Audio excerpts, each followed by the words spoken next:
Oh, Captain, till we find where the treasure be. I see beyond the sea. Oh, Captain, till we go on a journey. Follow me, we shall go foreign.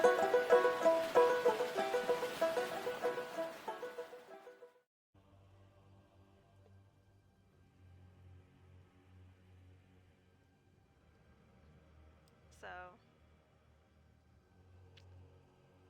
however, what I do have are a couple of shorter videos. I can do one now and maybe do one a little bit later. We'll see. But they're only like one's 10 minutes long. Actually, they're both around 10 minutes long. Um, so I think I'll do that. Actually, I'm going to have to mute PoE again because I'll start with one of them. One of them was a Halloween special, but this is a channel I really like. It's Fascinating Horror. They have all sorts of interesting videos. I just hadn't seen them pop up in my feed super consistently lately probably because I've been spamming myself with like art drama for no reason. I don't know why. Um, but they um they do a lot of interesting videos like about the first nuclear meltdown, which I did watch that one a couple weeks ago. Um, Typhoid outbreaks in the past. Uh, Planking accidents, like just a lot of really interesting things. Most of them, they're like fairly short. Most of them are around 10 minutes. The longest I've seen so far is like 12. And sometimes I wish they were longer, but honestly, with the way he covers them, he's really concise. So they don't really have to be long um, to really just get uh, the point across on what he's trying to tell you about. So yeah, I think what we'll do is we'll watch this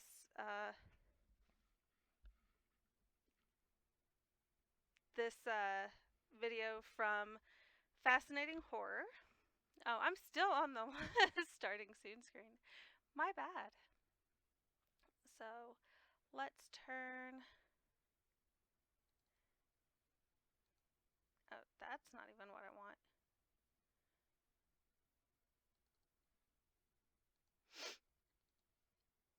There we go. I'll turn the capture there off. That on. Okay, cool. Uh, and as you see, the short title is A Brief History of Horrifying Foods. It's the longer title is Deadly, Disgusting, Illegal, Cruel: The World's Most Horrifying Foods.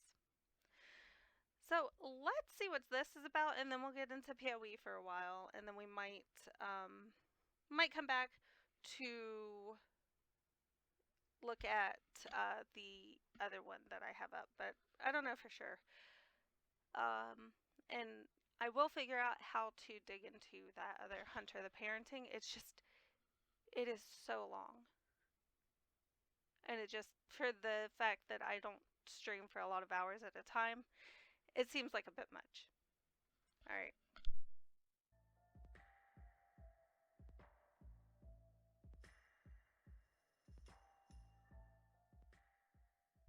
On the 15th of January 1975, a respected kabuki actor joined several friends for dinner at a restaurant in Kyoto.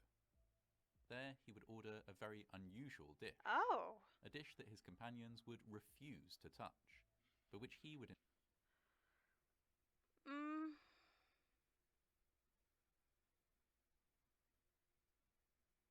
I have suspicions on what it could be, but that's really pretty. Indulge in The not presentation, one, but 4 assuming portions that's of. not AI, but I don't This think he meal, uses that. reportedly delicious, would But I feel unfortunately like end up pufferfish, being the maybe? very last meal of his life. Bando Mitsuguro VIII enjoyed a long and successful career as a kabuki actor. Oh, wow. Kabuki is a classical Japanese art form, with its main features being dramatic performances, striking costumes, elaborate makeup, and traditional dance. Imagine the skill, because a lot of that is makeup. He might have a mask on, but a lot of that is makeup. Imagine the skill that has to go into something like that. Wow. I've only done a little bit of face painting, and I'm not very good at it. Kabuki theatre has a long history and has evolved significantly over its lifetime, but is an art that many Japanese people still enjoy and engage with today. Bando began performing in the 1930s and by the 1970s had risen to prominence. He was immensely respected for his work and had earned the title of Living National Treasure, Oh, a status wow. determined by the government for people whose work preserved important but intangible cultural assets. When not performing, Bando was a fan of fine dining. He enjoyed visiting restaurants with his friends and had written several What is essays about that? food-related topics.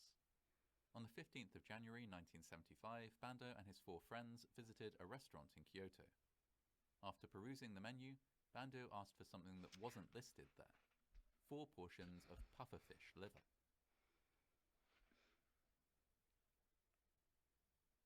Do you want to know why I called that? Seriously? Do you want to know why I called that? I called that because of The Simpsons. There was an episode, I don't remember how old I was, but it stuck with me forever. I have never checked it. Not once. Because at the time, when I first watched it, yes, we had a computer, but the internet wasn't really huge. We mostly played, like, Doom or whatever. But there was an episode, and I believe Homer was working in a restaurant that served pufferfish. And he was told he had to cut it very specifically. I don't know if this is true, but it stuck with me. And I love fish. I would never eat pufferfish because of this episode of The Simpsons. It's ridiculous. I think he obviously ended up cutting it wrong. It being a cartoon, I doubt anybody actually. Well, I don't know. They killed some people off in The Simpsons before. He did it wrong, though, is the moral of the story, and it stuck with me. Pufferfish bad. This was an unusual order, as local laws prohibited the sale of pufferfish liver, as it was known to contain a deadly poison. And I guess that's probably why. Pufferfish, or fugu, Is the was nonetheless liver. considered a delicacy across Japan. The liver, ovaries, eyes, and skin of the fish contained a deadly toxin known as tetrodotoxin, for which there was no known cure. But if all of these parts were carefully and completely removed, what remained could be safely consumed, and was said to be. I'd be scared of one of those spikes falling off. I appreciate the, like, artistry behind that, but those spikes?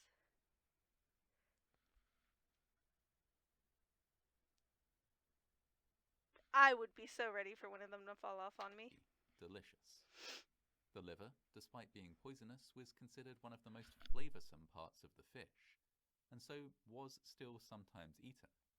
Treating the livers, for example, through traditional pickling processes, would reduce the amount of toxin in them to a survivable level. Survivable. And diners would generally. Survivable. What does that mean, though? Like, how would you react to it?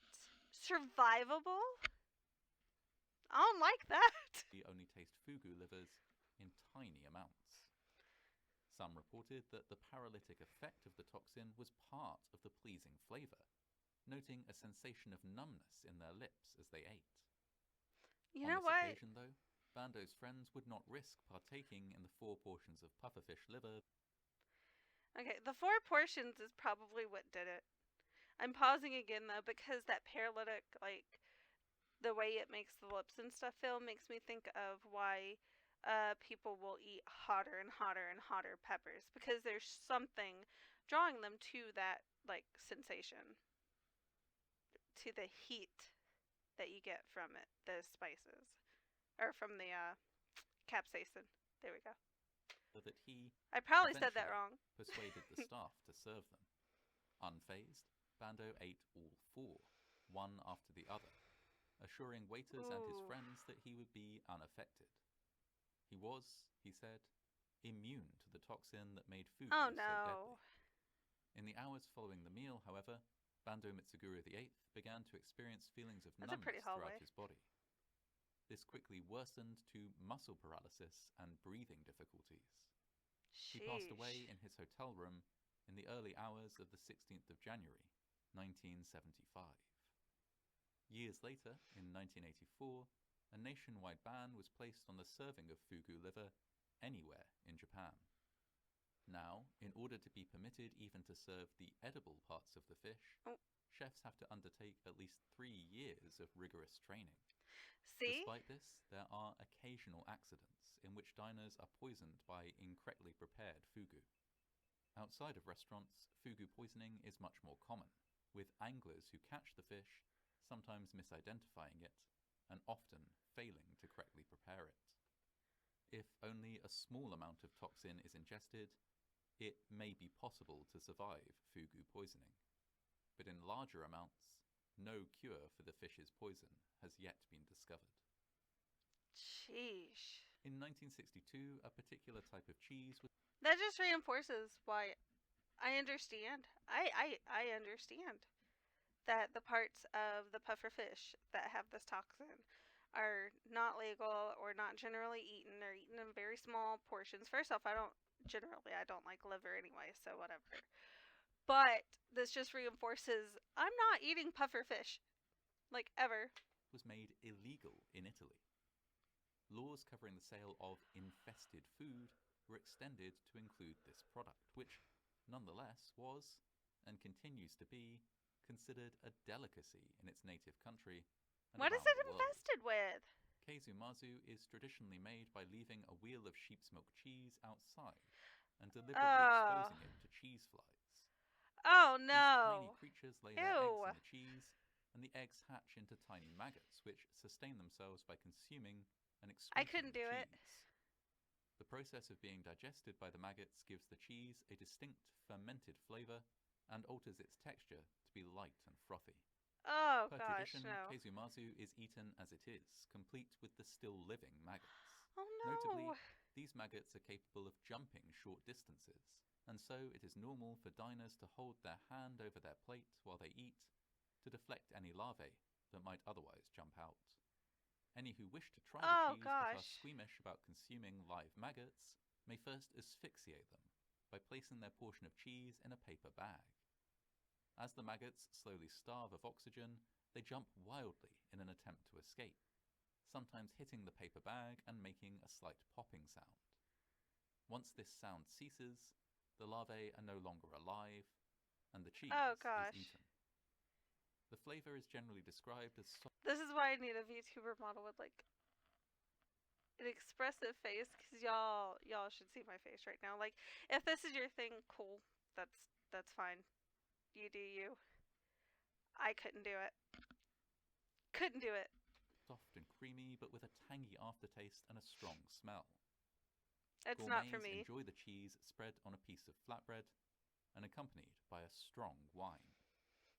Keizumazu has attained a degree of fame both among those who consider it appalling and among those who consider it a delicacy. Unfortunately, for former. the latter group, it is not legal to sell or serve the cheese to the general public. This law is rarely enforced, allowing producers to distribute keizumazu via personal networks and black markets. But it does generally prevent the export of the cheese to other countries. As such, That makes sense. keizumazu remains a delicacy, or a horror, that can usually only be experienced in its native Sardinia.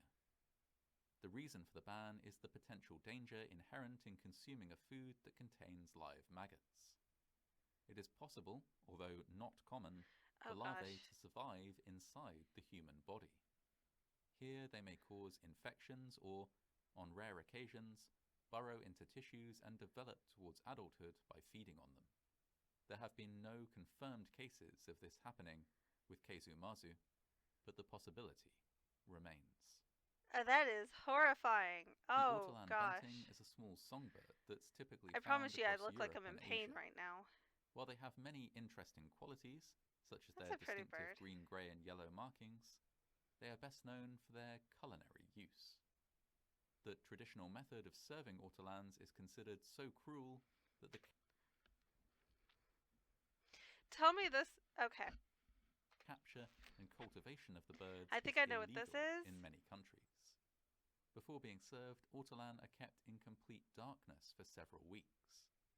This disrupts the bird's perception of day and night and causes it to eat constantly, gorging itself on a large supply of grain with which it is provided. Once they have nearly doubled in size, they are suspended upside down and drowned in the French brandy Yep. Armagnac. The drowned birds are left to marinate in the brandy before being plucked, seasoned, and cooked in their own rendered fat. After 7 minutes exactly, Okay, I don't remember for sure if it was this bird or not, but it's again, it's stupid. It's from a cartoon. American Dad, like Francine, they didn't do it exactly like this, but there was a rare bird where certain very horrible things had to happen, and it was very close to this. What's up, Bart? the bird is served. I couldn't do Tradition it. dictates that it be eaten I couldn't do it. cold, with the diner holding it by the head. Just like I love lobster. I could never actually cook lobster myself because it's awful. The dish is served with a napkin, which the diner will drape over their head as they bite Yup. into the bird. Oh my This gosh. head covering helps to contain and concentrate the delicate aromas of the bird, but some say that it also serves a second purpose, to hide the diner's face as they shamefully indulge in a Yep. delicacy that required great cruelty. They did that in in its American preparation. Dad too. Oh my gosh. Usually, an individual ortolan will be eaten in a single bite, leaving only the beak. The bird's bones are delicate enough to be consumed, although some diners prefer to spit them out afterwards, using the napkin that they previously covered their head with to clean up any spillage. Ortolan is now no longer featured on restaurant menus, although the dish remains available for diners who have the right connections or are willing to pay a premium to be served. The birds are sourced through a thriving black That's market, okay. where Hello. a single bird can command a cost of over €200. I'm being horrified by certain As foods cruel and around the strange world. as ortolan might be, its almost legendary status as a forbidden food only serves to make it more desirable to certain diners. The same is true for fugu and for keisumazu. The dangerous, disgusting, or cruel aspects of these foods also make them rare, exotic, and therefore desirable. I just. Whether banned or considered shameful to eat, these horrifying foods will likely still be served for many years to come. Yeah. So I'll share this. Yeah, turn this off.